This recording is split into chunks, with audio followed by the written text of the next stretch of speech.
Hi, welcome to Gym Tin. It's Rob here. Welcome to Restorative Stretch. Now, do you need to get your flexibility back into your hips and your pelvis area? If you do, this is the class for you. This is a great way of working it through. As always, it comes with a caveat. Please consult a physician or GP before you take part in this training session, so that you know you're fit and active to take part in it. Grab yourself a pint of water, take a sip, lick around your lips and hydrate. Close the doors, let people know you're taking part in the training session. Find yourself a nice soft mat. You're going to be using that a bit later on. And cheers, let's go for it. Okay, so from here, find yourself a space. If you're using the mat on a slippery surface, please make sure that it's down safe. But now just check around one way and check around the other to make sure you've got plenty of room. Check above your head, make sure your hands aren't going to go into any light fittings. And from here, we're just going to work with our feet rocking backwards and forwards. And each time we're looking for our knuckles to come down to the ground, our pelvis driven forward, our chest lifted up nice and high. From here, we're going to lift our chest up. And then we're just going to reach our arms down to the side of our body. Place your feet flat to the floor. Big toe to little toe, square down to the ground. See if you can push down through the toes just slightly and feel your body connected to the ground. Now you'll notice as well that I'm doing all of these exercises in barefoot. And each time I want you to rock your pelvis side to side. Can you reach just a little bit further?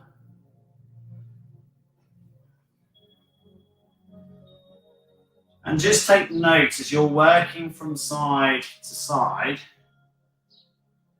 where are you feeling the stretches and the extensions through the body? Is it perhaps into the side of the tummy muscles? Is it to the muscles supporting either side of the lower back? How is your body responding to the training? Because these are going to give you little clues as to why your hips are feeling a bit tight. From here, we're just going to rest our fingers. So our thumbs are facing forward, web our fingers out nice and wide, and we're going to hinge, sticking our bottom back. We're going to turn the toes in medially slightly, and then we're going to slowly pull ourselves back up through into standing. As we come into standing, we're going to lift and raise our chest. Just flex again, dropping down. And slowly controlling back into our stand. As we do this again, we keep our chest lifted, working through our range, slowly dropping, and slowly lifting back up again. And again, as you're rocking through here, take notice as to what happens. Do you, for example, as you're hinging forward, feel your knees want to flex? Do you feel that your knees lock out and they overextend, for example? And think about those muscles that would be contributing to that. Is it your abdominals? Is it your back? Is it your hamstrings? Is it your hip flexors? Is it your glutes? Which are the ones that are overcompensating? Perhaps you're finding as you're tilting forward that you come through onto the ball of your feet. You kind of raise off your heels as you come up to it. Again, that could be the sign that you've got tight hamstrings, for example. From here, we're going to come back into a standing and the side flex to the side again. Take notice again. What's happened in the body? Are you feeling it perhaps down the lateral side of the legs, maybe into the iliotibial band? Well, if it's there, then think maybe higher. What's going up into the top end, into the tensor fasciae latae of the muscle groups around the hips, the glute medius, maximus minimus, or the guys here that work on abduction of the leg. So keep working here. And then let's just see what happens at the pelvis even further. If we bring our hand to the wall, if we take ourselves into a standing lateral leg kick, so an abduction of our leg here, we're going to keep this leg nice and straight. We're going to keep our feet nice and parallel. And if you've got the balance, you can take both hands onto your hips and just keep working on that abduction. Keeping your chin lifted, your chest lifted, feel that nice wide kick out to the side. 5 more here, let's go. 4 more here. Keep the toe turned in. It's very easy to want to rotate through the pelvis and that hip turning out. I want you to keep it nice and straight, and I want you to feel the muscles on the lateral side of the body engage. And release. What happened to the standing leg? Did it get taut? Did it get tight? Did the hip flexors, the glutes engage a bit too much? Here we go. Turn the feet so they're nice and parallel again. Can we get ourselves nice and standing? Keep that leg out wide to the side. And bring those feet in again.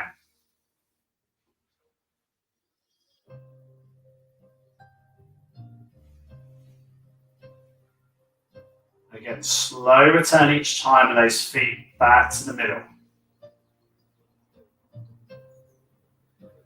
Again, drive your pelvis forward and just feel what happens into the hips. Now, as we're working through this, lift your chest a little bit higher. If you're feeling confident with it, you can take your hand off the wall. But make sure that the feet stay nice and parallel. You feel what's happening in the glutes. And if you're giving up and you get to here, you know that there's something wrong on the lateral aspect of the body. Something is prohibiting that movement. Take notice of it. And get something done about it. Give me a call or send me a message. See what we need to help you out further. And release. Now our feet are fist gap apart and we're going to circumduct the hips. We're just trying to get some movement into this, guys. And again, as you roll around, it's not how quick can you hula hoop, but it's can you keep your feet flat to the floor? From your toes to your heels, can you keep yourself connected to the ground? As you roll round, do you roll in and out on your feet? What happens? Can you control and go back the opposite way? Again, looping the hips round as big a circle as you can generate, whilst maintaining your balance and your posture. The chest needs to lift as you come up to standing, and try and circle the pelvis forwards and round. And take note, it could be the top of your thighs here as it joins into the lower part of your tummy muscles. And if it is, that's your hip flexors. It could be your quadriceps lumborum on the side here. They're muscles we're going to be looking at in the stretch class. Shake it out. And again, we're just going to roll our ankles. So again, this is really important as you're rolling forward and back over the toes. Are you able to go big toe, little toe over into that roll? Or do you roll over the outside? Do you supinate the foot as you come up? You lift the big toe up? Do you invert the foot? Does the little toe come up? You want to be able to feel that you can do this full movement here. Now, again, if you're struggling to get this movement through your foot, can I urge you to go and see a specialist that can help you? A podiatrist, a chiropractor, a chiropodist, a sports therapist, something like that. Somebody that you trust that will help you get flexibility in your feet. Because 1 or 2 degrees here out can mean 2 or 3 degrees at your knees, can mean 4 or 5 degrees at your pelvis. And then you've got all sorts of problems happening in your hips and your pelvis. Your shoulders can be well out as a result. You can be several inches out by the time you get to your shoulder. So if you can't flex your toes properly, don't expect your pelvis to operate properly. And it is, in my opinion, one of the key elements to hip flexibility or inflexibility. Try and get the flexibility in your feet. Okay, so from here, we're going to hinge again. Toe to heel, flat down to the floor. Now, as you're working through, again, you might only get to here. You might need to use a wall to help you back up. You might have your hands on your thighs. But as you're working through, we're hinging from the bottom and we're keeping that back strong and straight. We're not collapsing through to reach the toes. We're pushing the pelvis back and we're keeping the back strong. And we're keeping that as a strong drop and a strong lift. And we're going to maintain this action. Keep it strong, keep it lifted.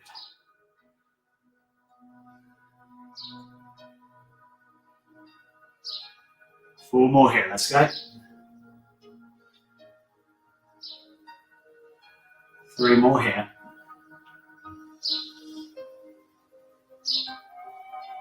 2 more.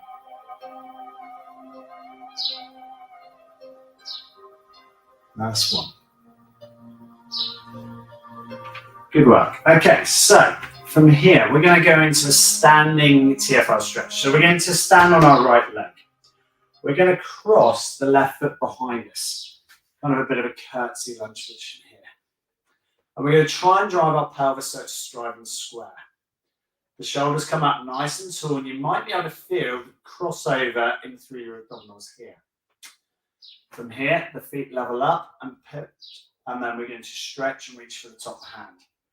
From here, we're just going to push the pelvis out of the way.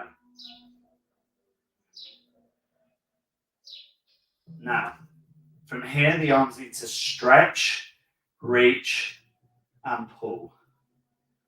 You should feel a lovely big lengthening out through the side of the obliques, through the side of the internal external intercostal muscles, the muscles between your ribs, and keep holding it here.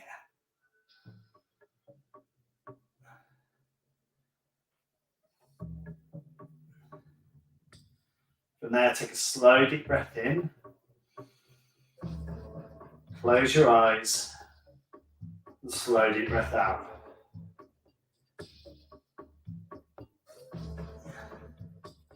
Now, I want you to, you've got your left arm going over the top here. The right hand is free and is going to grasp the left wrist.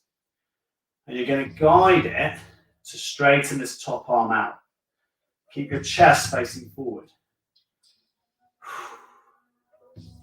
If you want to feel the stretch develop, take your standing foot across even further.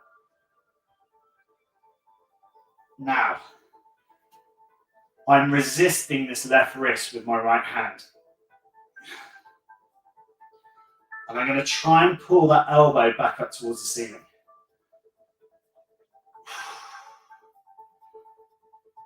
And we're going to take some nice, slow and controlled deep breaths in.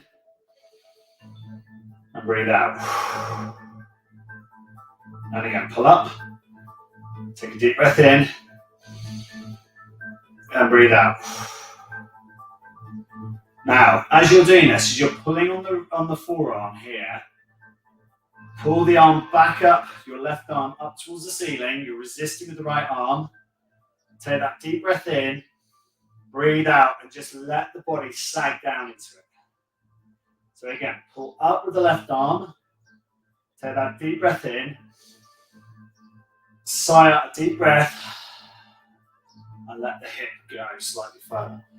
And release. Step out of it and take a walk around. Good work. Try and straighten up your body. Don't worry, we're going to do the other side in a second. Take a drink of water.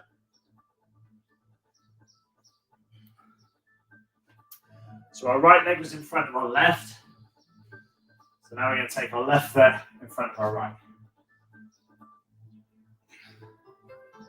Okay, again, we're going to turn our torso and our chest sets facing forwards.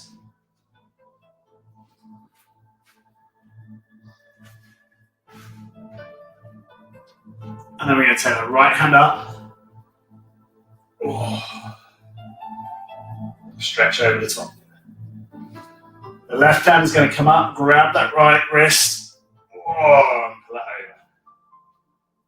over. Now, as you can tell by the noises I'm making, this is a little bit stronger on a stretch for me on this side. The muscles are a little bit shorter on my right side. Now, I'm right dominant. This would be my boxing arm. It's my writing arm. A texting arm. The left hand grasps the right wrist and it pulls it straight and towards that side wall. Now again, I'm going to try and pull this right arm, specifically my right elbow, up towards the ceiling.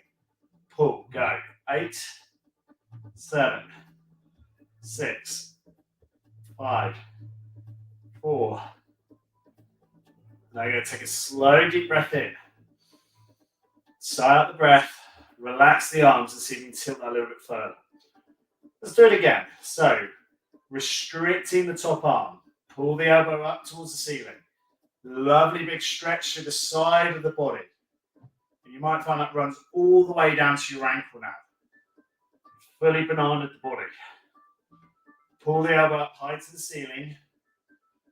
Restricting that lats torso, this big wing muscle here. Take a deep breath in. Breathe out. Let the muscles relax. Stretch again. Again, you're going to try and pull that elbow up towards the ceiling. Restrict with the left hand.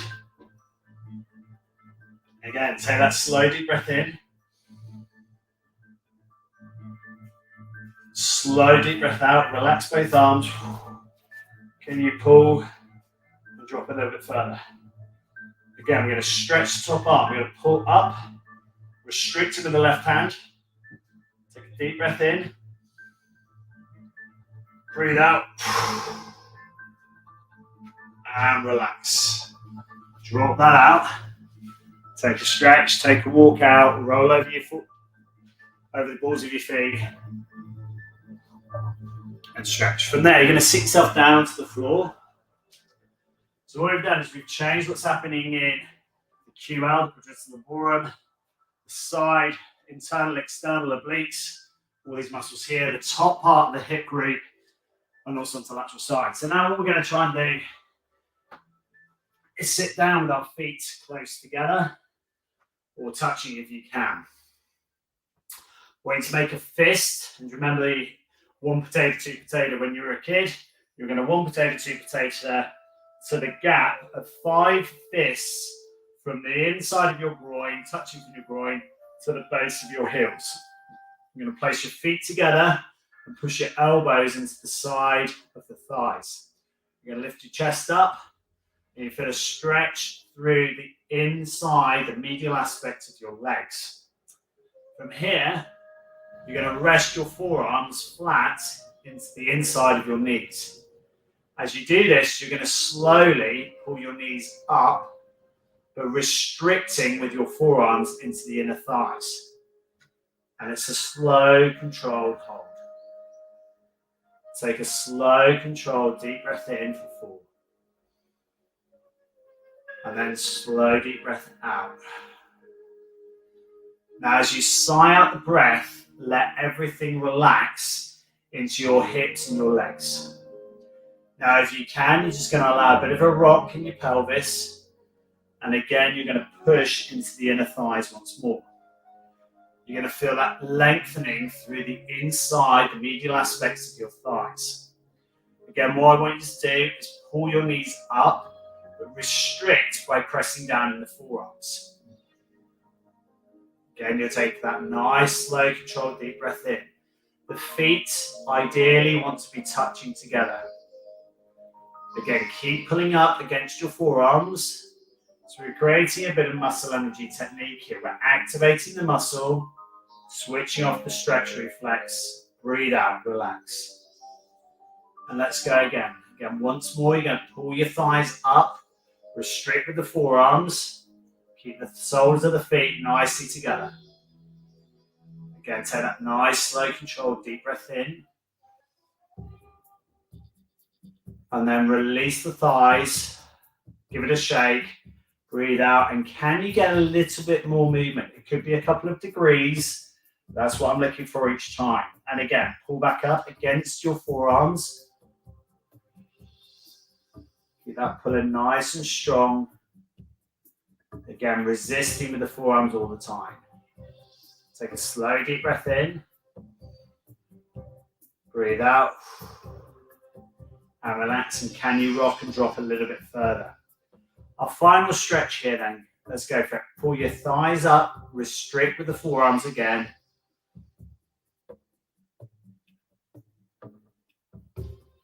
And release.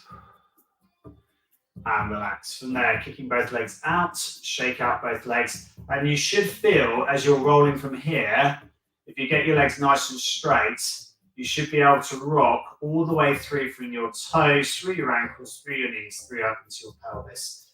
into your hips, into your pelvis, and feel the whole of your legs rotating medially and laterally as you're working through. Really, really well trained. Take yourself back up to standing for me. Just take a forward hinge, reach down. You might find, hopefully you can stretch a little bit further. From there, release and relax. Into what the fingers roll around one way, roll back the other way. Really, really well trained. Hope you found that useful. As always, we did it live, #live. Did it on the replay, #replay. Please let me know how you got on with it. And as always, if I can help, please get in contact. Let's help you further and get the best out of your body all the time. Thank you so much. Really appreciate your time for today. Thanks. And I'll hopefully see you again for the next training session soon. Cheers. Well done. Really appreciate your energy, team. Well done. Really good.